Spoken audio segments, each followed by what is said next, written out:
Welcome to this explainer. For the next few minutes, I am your academic and mental health coach. Look, it's early May 2026, and if you're a college student right now, I know exactly what you're feeling. You're feeling that intense, almost crushing weight of final season. Multiple high-stakes exams, giant research papers, culminating presentations, they're all just jammed into this chaotic final window of the semester. You're exhausted, you're stressed, and honestly, you're probably just desperately looking for a way to get through it. Okay, let's dive right into this. I need you to be brutally honest with yourself for a second.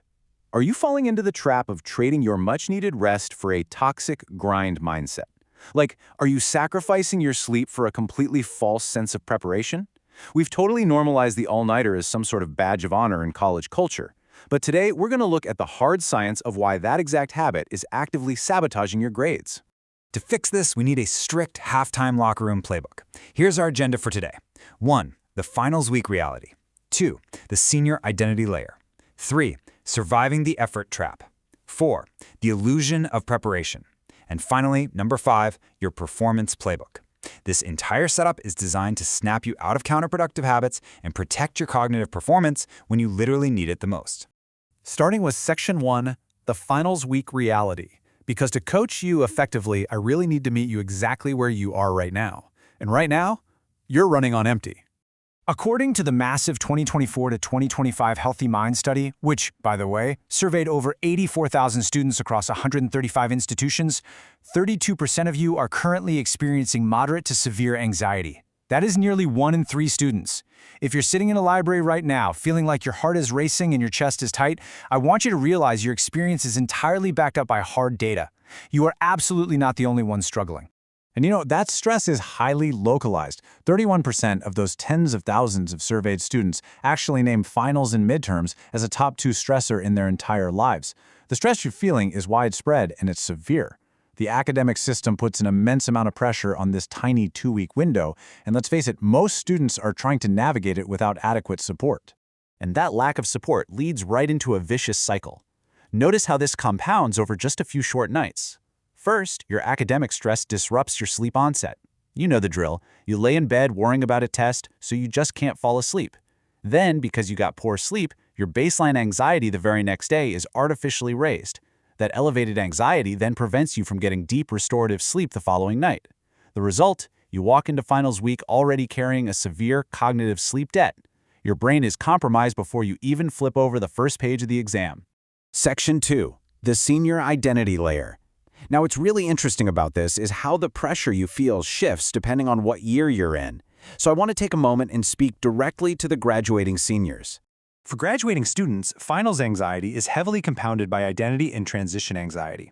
You might be feeling totally numb when you expected pure relief, or maybe you're oscillating wildly between excitement and dread. As a coach, I hear this all the time. Seniors constantly report that the final weeks of college feel strange and emotionally complicated in ways they absolutely did not anticipate.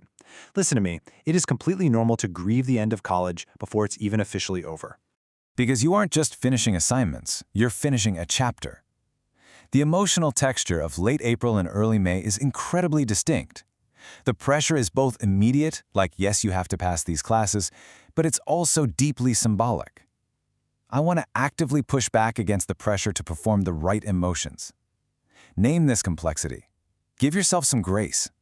Try journaling out that dread rather than just suppressing it under layers of textbook highlights. Section 3. Surviving the effort trap.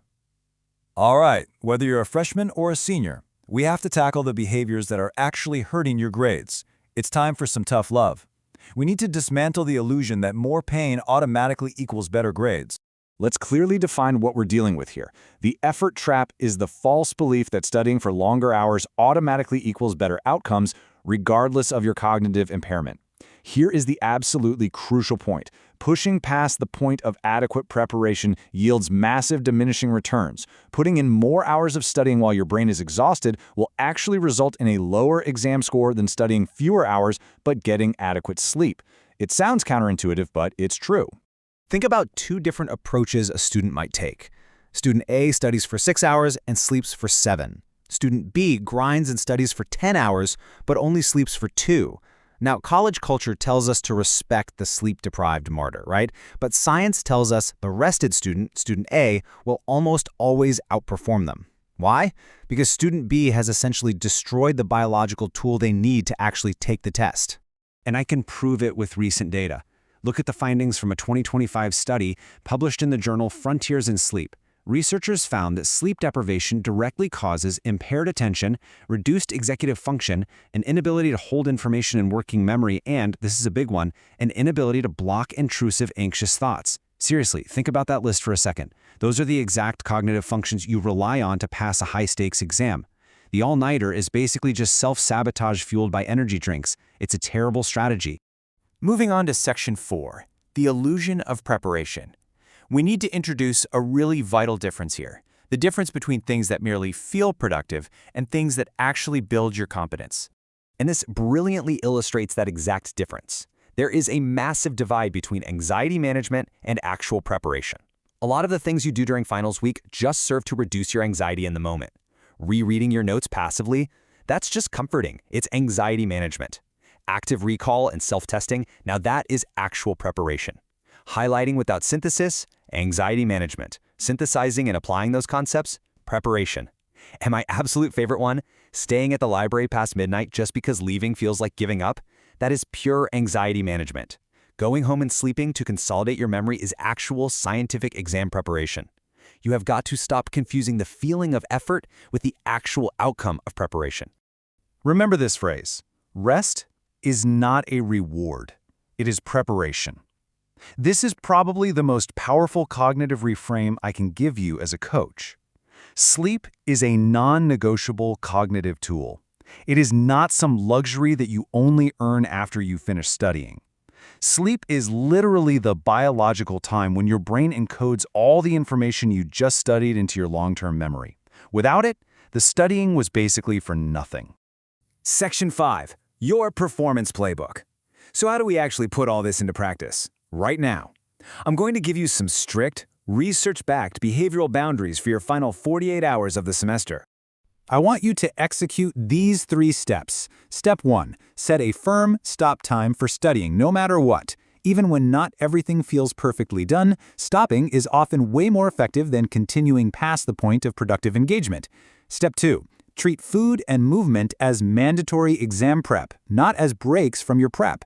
You have to change your relationship with your basic needs. Step 3, guard your sleep to protect your executive function. Listen to me on this. These are not soft wellness suggestions. I'm not telling you to go light a candle or take a bubble bath. These are hard, concrete performance strategies designed by researchers to protect your grades. As we wrap up this explainer, I want you to look at your study plan for tonight. Ask yourself, will your next all-nighter protect your performance or absolutely undermine it? The science is incredibly clear. Step out of the effort trap, close the textbook, and get some sleep. Good luck on your finals, you've totally got this.